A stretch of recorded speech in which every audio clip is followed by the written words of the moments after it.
Right, I don't really know how to start this, but we're just gonna go for it. This is the first video in my, shall we call it, video diary for my current photography project, in which I'm kind of considering the idea of online influencers and turning myself into an online influencer.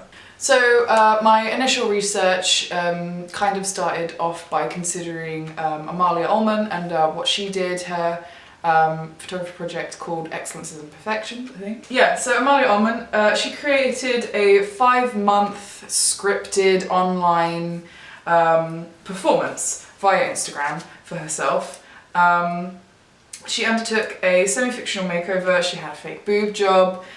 You know, she did that with various imaging manipulation softwares like Photoshop and stuff. But some of what she was portraying online was actually true. She actually did do pole dancing.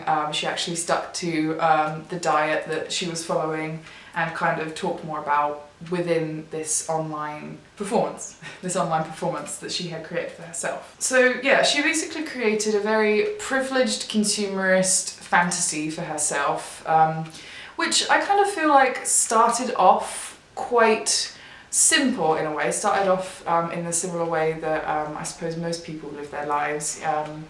You know, it would just be photos of her, selfies of her, showing off her nails that were painted or something like that, something simple. And eventually grew into this idea of her living a very luscious lifestyle, one where she was buying very expensive clothing and accessories, and even went as far as to get a fake boob job. So it was this whole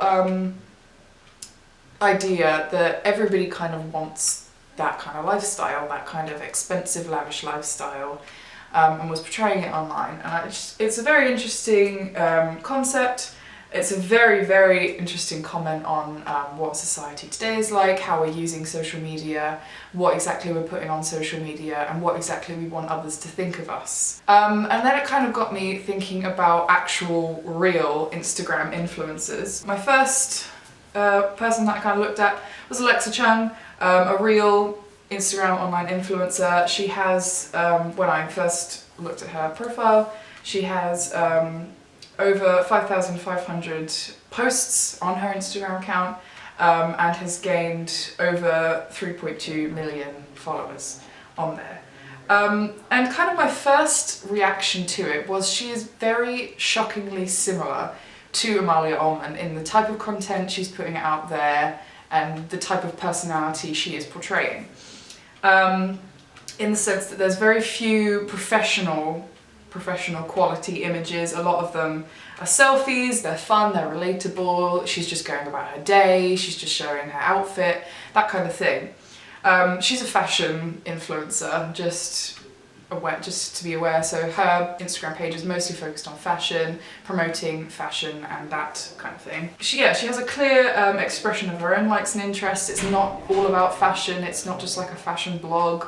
It's, you know, it's her profile, it's expressing her interests, her likes, as well as fashion. So yeah, she kind of comes across as more than just a brand, more than just trying to sell the audience something. She's actually trying to, you know, promote herself and express her own characteristics within her profile.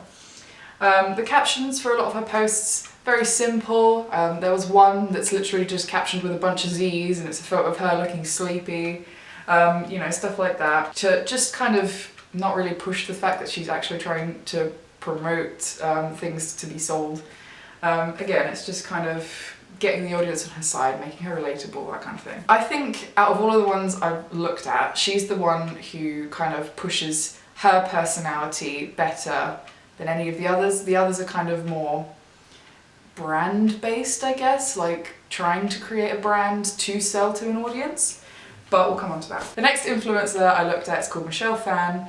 She's a makeup blogger and originally started on YouTube, creating YouTube tutorials, makeup tutorials, that kind of thing on YouTube, and then became more of an Instagram influencer from her YouTube popularity. And her profile seems more thought about, more considered, and more about creating a brand for herself rather than just promoting her as a person. There's the whole aesthetic of her Instagram page is very pastel pink, you know, it seems to have like this colour scheme going on. There are lots of selfies on her profile, again to kind of seem more relatable. There's lots of pictures of her cat as well, which was cool, I guess. Again, just kind of I feel is kind of a tactic to make her seem more relatable, more friendly, more approachable, that kind of thing. There are lots of professional looking images of various makeup products. She has her own makeup line, so it makes sense. She's using her Instagram to promote the products that she's trying to sell. I feel like her profile sticks out more as something that's about promoting a brand and promoting something you can sell over, let's say, Alexa Chung. I feel like Alexa Chung is more genuine, I suppose. But again, it's kind of obvious that she's trying to sell you something and trying to sell herself as a person so she can actually get money. So yeah, that was Michelle Phan. And then I decided to look at a male Instagram influencer to see if there was much of a difference. So I looked at Mariano Di Vaio, who is an Italian fashion designer with a popular blog on male fashion. So again, another fashion-based blogger. He has around 7,000 posts and over 6 million followers on Instagram. Again, several professional quality images of him modelling, showing off the clothing brand that he's promoting, you know, in various very scenic settings and that kind of thing. So there's several professional quality images on his Instagram page, but it is balanced with several selfies of him and his family, the things they're doing, going out. I think there was one on Father's Day with him and his kids, stuff like that. So again, promoting the brand, promoting the fashion that he is trying to sell, but balancing it with some level of vulnerability, I suppose, kind of showing off who he is as a person, and inviting the audience into his life, I suppose. Which I feel like is a very clever marketing tactic, to be honest. You're kind of promoting this idea that the audience know you as a person and then kind of exposing them to something that you want to sell them. So I guess it kind of plays on the idea of word of mouth. I mean, if your friend says, oh, this is a good movie, you're more likely to watch it than, you know, if it was just someone online that you didn't know. So I suppose it's kind of promoting that idea that, you know them, so therefore the products they're promoting must be good. But yeah, I had several issues with Mariano's Instagram page because he seemed to me that he was capitalising on his children. I know that seems like a bit of a stretch, but I honestly couldn't help but feel it. I mean, his son has his own Instagram page. He's a very small child, like a toddler, you know, not old at all. Has his own Instagram page, which I think is actually managed by his mum, so not Mariano himself, but his wife. I don't know if they're married, but his partner. And I can't help but think that he's kind of using his children as a way to, again, invite the audience into his life and gain that kind of level of intimacy with his audience. Yeah, it's just made me a little bit uncomfortable. Obviously, I don't know for sure if that's his plan. Maybe it's just the cynic in me.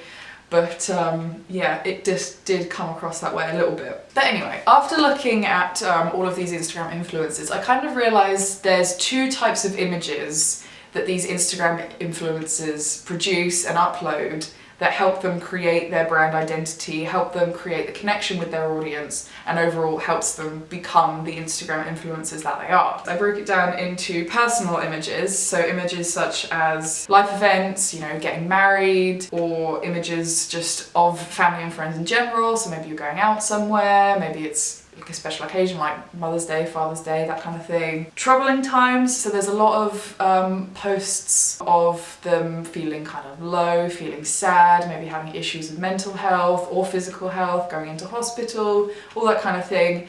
It's a strange one because they share it but they don't explain it. They just kind of leave it to the imagination. They don't explain what's wrong with them, they just kind of have it there to let the audience wonder, which again seems very strange to me. Relatable posts like images of your pets, cats, dogs, that kind of thing. Just general days out with your friends, or food. Food is obviously one of the most popular types of photo on Instagram, so of course lots of people share them. Then there's the other kind of image that people use, which is kind of the more business related images. So images that are kind of more professional, more polished, more considered, posed, staged, well lit, the background's considered, all that kind of stuff. They're often captioned with more information, so you know, it'll be captioned with the designer of the clothes that they're wearing, it will tag somebody who has taken the photo, who has done the makeup, who's done the hair, all that kind of stuff. Gives the audience more information so they can find out more about what's going on in the image. And overall, they're just trying to sell something. You can tell by the language that's being used, you know, it's very positive language. It's often kind of using the personality that's been created to promote something. So saying, you know, oh, I love this outfit designed by such and such. You know, I love this, I love that. You know, using the personality to sell something. So it's all about the use of language that's being used. So yeah, that's kind of my theory, I suppose, on the images that you see on Instagram. And so now that I've broke it down, now that I can understand what exactly is going on Instagram, my photography project, essentially I would be creating my own version of the Instagram influencer.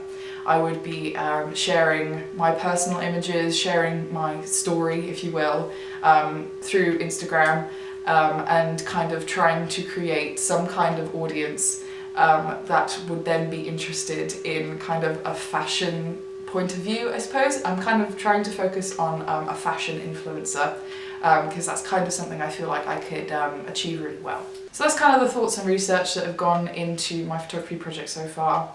I'll be updating you on the images I've been taking and stuff like that. I'll probably be using Instagram a lot for this project, I reckon. I have my own photography Instagram page, so I'll probably be uploading the photos on there, you know, when I take them and stuff like that, just to kind of see what my Instagram influencer profile would look like, because I think it would really help develop the project, perhaps gain some kind of following from it, maybe. Let's see where it goes. Just some kind of comments so I can kind of track my progress, if you will, and help me come up with more ideas. So I'll probably be using Instagram a lot for this. But yeah, we'll just see where it goes, and I'll update you when there are updates.